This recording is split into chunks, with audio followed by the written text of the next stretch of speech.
This is Carl at National RV Detroit. I'm going to walk you through this 2021 Mesa Ridge model number 284 RLS. So this is obviously a fifth wheel trailer.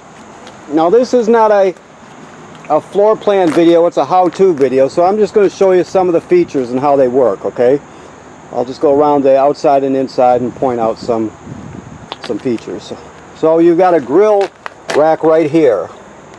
It comes with a grill and a rubber LP hose with a quick connect on it, and that connects right under here. If you can see that, hopefully, that's where it connects to. And so when you hook the hose to the grill and then to that quick connect fitting, it taps right into the LP system. Okay, you have these type of slide rooms, in case you need to know, are called AccuSlides. You see it's got the cable system. There are different kinds of slide outs. That's just an AccuSlide. Okay, now I just want to point out that you can see for the stabilizers, for the jacks, there's also an added component on there called a strong arm. Just remember, in all the strong arms there's a little T-handle right there, like you can see right there. And when you get it stabilized, you're going to tighten that up so the trailer doesn't, it takes some of the movement out of the trailer. But when you're raising or lowering, auto leveling, retracting, whatever, you always want to loosen those up so the inner tube of the inner piece slides freely in the outer piece, okay? So tighten it up after you got it stabilized, and then leave it loose when going up and down. Okay. Your sink drains out here, just so you know. You have a second, let me move this here. You've got a second, this is a griddle. It's got it upside down here, but that flips over. It's an actual griddle, and you turn the LP on and off right there, okay? So actually you got a grill and then a griddle, so you got a lot of cooking space. You got a small refrigerator up here and running water, so you're in good shape when it comes to cooking outside. Okay, we're still cleaning up here, so it's parts of it are still a bit dirty, but we're working on it. So you have a power awning with an LED strip, so that's all automatic. Your stairs are adjustable. They fold into the trailer, and you can adjust the length of the legs right here. Okay. In your pass-through basement, this is your grill here, and this is the rack that it hangs on that grill rail I showed you. All right. Up here, just so you can hook up a TV out here if you want. There's power and then signal right there, so you could plug a TV into there and watch it outside. Okay, let's go. You have three 20-pound LP tanks, so you have a total of 60 pounds. You can see how this slides out. There's also one on the other side. Okay. Battery storage up front, and as I stated, all the strong arms have this T-handle, and so you want it loose. You want all of them loose when you're going up and down with it. Tighten it when you get it into position. Okay, so this is your other LP tank. So this is obviously that is a crank, obviously. This is your dump hose.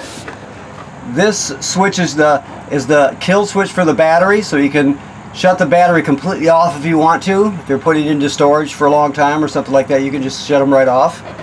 This is one of two ways to level the trailer. This one has basic function: auto level, which is the most common function, right? That just levels it. And then hitch height is the other common one. So you rarely use retract all, because it'll leave the nose drive the front, so you're usually not going to use that.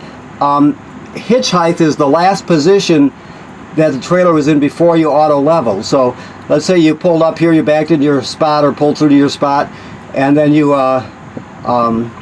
take it off of your tow vehicle and pull your tow vehicle, pull your tow vehicle out from underneath it. It remembers that position, So after you've auto leveled, it remembers that position. So you can push hitch height when you're ready to go, and it should return it right to the same position that it was. To turn this one on, you push both arrows at the same time. You can see the green light came on, and this is landing gear up and down. All right. So auto level and hitch height are the two most common features. Plus, you can operate your landing gear independently. There'll be another touch screen. I'm sure it's a touch screen. I haven't looked yet. Inside, and it'll probably have some more functions on it, but it'll do the same thing. So we'll talk about that when we get there. All right. So this will be your water here. Yep. You have a spray hose. Why he's got this on here, I don't know. Okay, I'll just work around it. All right, to hook up your fresh water or your water period, you hook it up right here, right? You're gonna set these valves to the proper position. So, pump and city water is what you're going to be using. Let's say you're just using city water. You hook it right up there, and then you're in this position. You can see the diagram. Those go horizontal. That one is vertical, and that's the position you want this in when you're using city water or pumping from the tank. If you need to fill your fresh water tank because you're going someplace that doesn't have plumbing on the campsite, you can change it to this position here. You see the 3 positions there, and that'll fill the tank. Before you start pumping it, you're going to put it in this position though, right? Okay. To winterize the trailer and to bypass the water heater right here. So you can do everything right from there. Gray dump valve, black dump valve, and because let me say this: you have a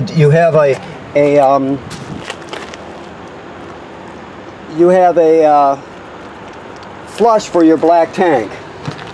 So if you hook the hose up to at the dump station to this fitting right here, and you leave your valve open, it has to be in the open position. That's what that sticker there says, if you want to read it.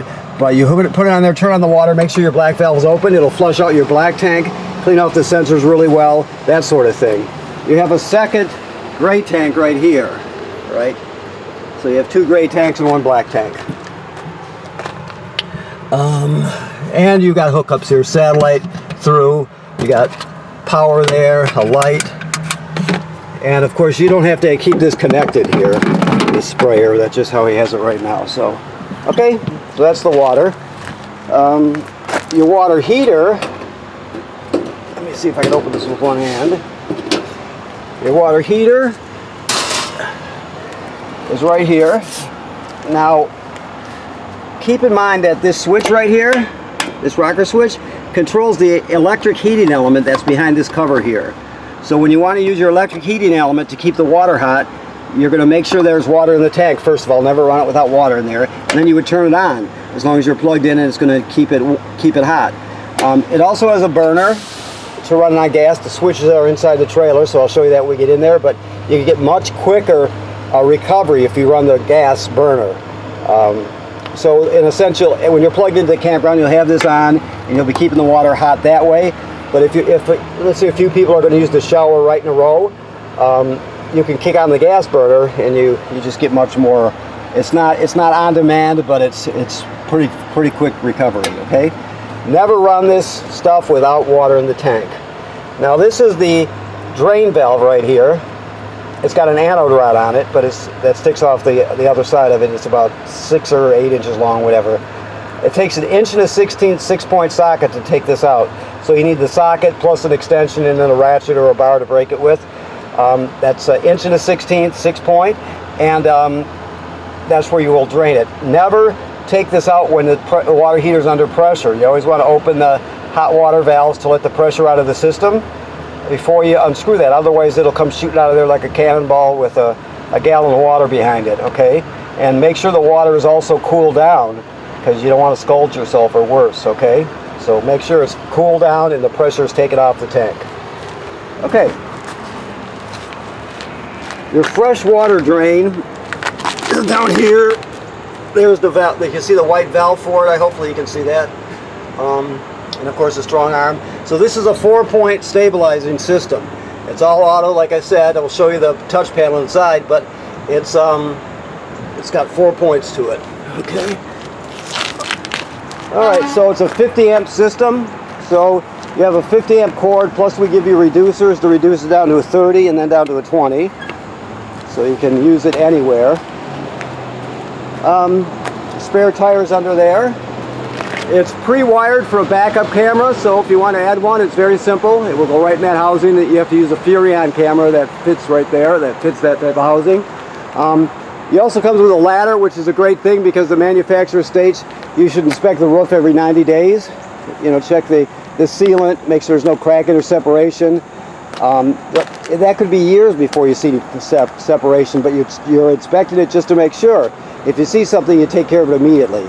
You also look at the roofing attachments and the the roofing material. Make sure none of it was damaged by low branches or by road debris flying up there. Just give it a good inspection, and you'll stay ahead of anything. It's just protecting your investment, and you'll always be aware if there's an issue. Okay, get some light in here somewhere. So you have an analog panel here. There's also a digital panel. This is pretty self-explanatory. You got your slide rooms here. You got your lights here. Your water heater on gas right here. To turn on electric is right here. Remember I told you there's a second switch out there in the lower left-hand corner. And then of course to turn your water pump on here. That's for pumping water out of the fresh water tank if you don't have city water. It's also used to winterize the trailer. These are your levels here. You can see, just go right through one of them. One black tank, two gray tanks. And your battery is charged. Fresh water. This alert is an audible beep. You can turn it on and off. You probably want to turn it off because it'll drive you nuts if you leave it on. Okay. So there are amps for these things, or apps for these things. Keep in mind, you can scan this code, this doohickey here, and it'll take it to where you need to go. This is for your awning here, your power awning. This device here is your power converter. So what it does, it converts AC to DC power. Let me see if I can sit down here so we can see, hopefully. So when you're plugged in, this is your distribution panel like you'd have at home. These are typical 120 AC circuit breakers like you'd see at home. They're all labeled here, right? Then the power is converted over here to 12 volt DC. So you got 12 volt fuses and a breaker there, and they're all labeled, right? So that's where the 12 volts come from. Of course, you have to be plugged in to get the 12 volts, but as long as you're plugged in, this is going to be sensing how much energy your battery needs up front, and it'll always keep it charged. So it's a battery charger also, and it's also semi-intelligent to where it'll just send what you need. If the battery's topped off, it'll just trickle a couple amps up there to maintain it. If it's low, it can send 15 amps or whatever you need. Of course, when you're pulling down the road, your tow vehicle's alternator will be charging your battery, and then when you're plugged in, this power converter will be doing it. These fuses, they'll actually glow. And so if any of them blow, you can see them through this tinted plastic here. There's also a fan in here that you'll hear. It's very quiet, but occasionally you'll hear it kick on when it gets hot. So this converts AC to DC power plus charges your battery. That's the power converter. Alrighty. Excuse my camera work. I should always apologize in advance because I'm a lousy cameraman. It's like chewing gum and walking at the same time, you know. So, this is your touch panel. So if you want all your lights on, you can just do that. It turns them on. If I want to turn them all off, it goes like that. Okay. So you can go to devices, right, which is right here. Let me do this again. There it goes. So you have your leveling system here. You got to hit it with just the right amount of pressure. So this operates your leveling system just like that little panel outside did, except this has some more features. It has auto level and auto hitch, which are the two most common things to use, right? But you can also scroll through this to manual mode, for example, auto retract, manual mode. Then you would push enter, and you can select the jacks, and you can operate them independently of each other from this one. So in front, you can't do that. You can operate the landing gear, but the back jacks you can't. So this one, if you were to go into manual mode, you can operate everything independent of each other. So it does the same thing as the panel up front does, but it just has more features. Okay. Slides here. You have analog switches for them. I just showed you, but you also have digital switches if you want to use the touch panel. So you get both those. Anyway, there's also, let's see what else we have here. Yeah, so these are, let's see here. Let me do this way. Yeah, so the only light, you can set what lights you want to come on with the master switch. Right now all of them are set except the security light, it looks like. You can look through it yourself, but you can customize it somewhat. Okay. Alright. So let's move back down here to the living area. Turn the corner, and the first thing we're going to see is the thermostat. The thermostat's simple. You just hit the mode button to light it up, then you scroll through everything. Fan, air conditioning, heat, and off. So, furnace is obviously the propane furnace, right? Fan is the air conditioner running without the compressor, so it just circulates air. And then cool is air conditioning. Now, if they give you an option to put the fan on auto, like with the air conditioner, always run the fan on auto with air conditioning. It just works better. So keep that in mind. Also, we got lights here. This is your remote for your powered vent, which is right up here. So it's got a cover on it, and that's all here. Let me just show you. You can just turn it on here, and it'll open right up by itself.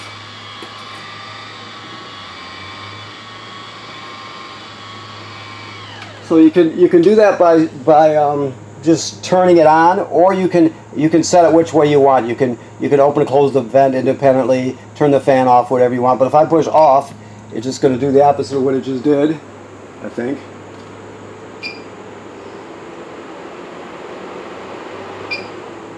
It's one speed down. And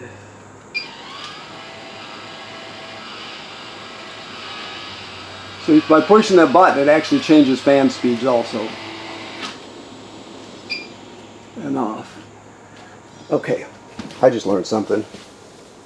When it comes to the range top, it's very simple. I don't know if he's got the gas on or not, but you're going to you got 4 burners, two burners here and 2 burners there, and then of course the oven. So to light them, there you go. You just turn it on and depress it. So you're going to turn it on and then depress it to light it.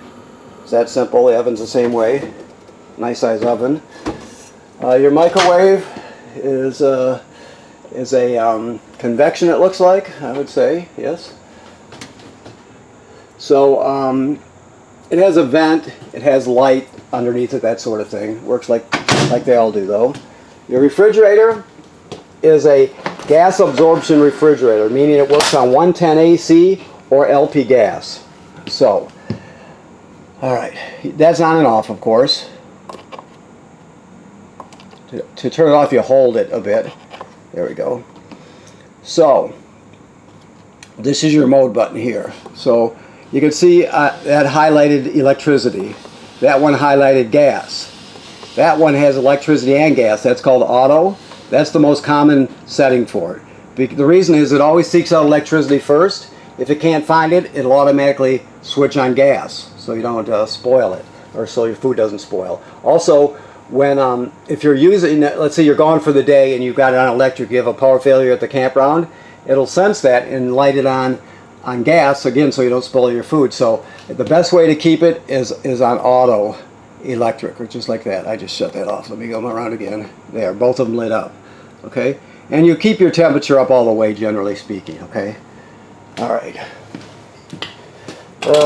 Pantry, which obviously you know that. Your theater seats have a power footrest and back and that sort of thing. This converts to a bed. It's actually a nice one. It's not like the old ones used to be. This is comfortable. So you pull the back cushions off and set them aside. Then you're just going to grab it down here and unfold it. It's 3 panels. You drop the legs, fold the back down, and it's actually a decent height of bed. So You have that for guests or whatever. Over here, let me see where the remotes are at. I did not prep this one, so here we go. So, to start off with, this is the fireplace remote here. The fireplace is a space heater. It's not just for looks. It's actually a decent space heater. It has a fan in it. So, I turn it on, right? Low, that's the low, fan speed low. High, fan on high. And then I can come back around, and that's thermostat, of course. And then you could also shut the fan off. That just changes it between, I think, Fahrenheit and let's see, what is that? Oh, that's the intensity of the fire. Okay, yeah, you can see it going up and down there. Okay. It also has a timer built into it, so you can turn it on and off when you want to. I mean, if you wanted to turn on, 20 minutes before you get up in the morning, you can do that. So, and you have the remote, plus you have a touch panel or touch buttons here. All right, so this here is your sound. So there's a second remote for that one. It's this small one here, like that. Okay. So this one has AM/FM radio. It has Bluetooth, so you can stream wirelessly from your phone or your tablet. It has a USB port, so you can put all your albums on one USB drive and take them with you if you want to. This HDMI here with a plug in it is an in. So if you want to use a portable Blu-ray player, for example, you could plug into the system right there. It has 2 speaker zones, 1 and 2. 1 is inside the trailer, 2 is the outside of the trailer.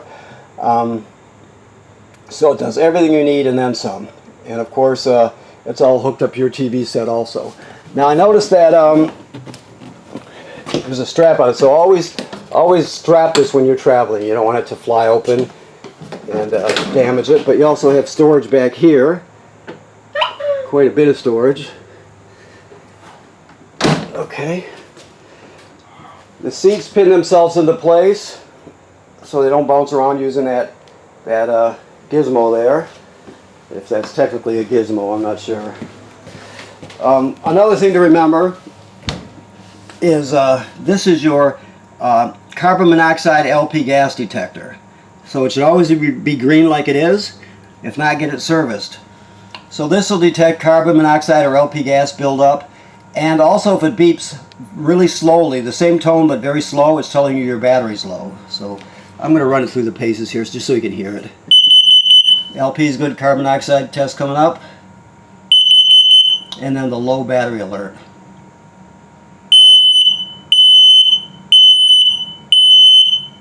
Okay, and then back to green. It should always be green. If not, get it serviced. If it goes off, you take everybody outside, leave the door open, shut the gas off, figure out what's going on. Okay, so I think that covers this room. Let me look around here. Okay. So, next is the bathroom. Works like any other bathroom when it comes to the sink and the shower. You have a GFCI here, so remember, all the plugs in the trailer are wired to a GFCI, even the one on the outside. So if this trailer is large, so it probably has 2 of these, but you're going to reset it inside either way. Okay. The RV toilet has a flush pedal. That's residual water pressure there. The black tank's directly below. So after you get your campground and you hook up, you're going to put 1 dose of chemical in the bowl. Then you'll stand on it and put at least a gallon of water in the bowl or into the tank below. Some people use more, but you have to have at least a gallon, and you're all set. You can't use it dry because if you do, the smell will be terrible. Plus, you can get clogged up. So you always want to start off with chemical and water when you're starting off with a dry black tank. Okay, never use it dry. Just more storage and stuff. That's all self-explanatory stuff.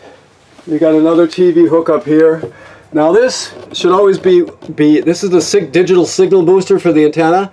So you can shut it off, but you always want it to be on or you won't get a good picture. Okay. This, I believe, is a plumbed and wired for a washer dryer, stackable washer dryer. So if you wanted to add that, the shelves come out and you can put a stackable washer dryer in there. It's up to you. And of course, this is just This is just wardrobe stuff to hang. This is telling us that it's pre-wired for a Wi-Fi booster, which would be an antenna on the roof, and a router combo. So that's what that's telling us. It's just pre-wired. Let me look under here. Make sure there's nothing there. Yeah, so that's just storage under there. Okay. I think that covers it. Let me look around a bit.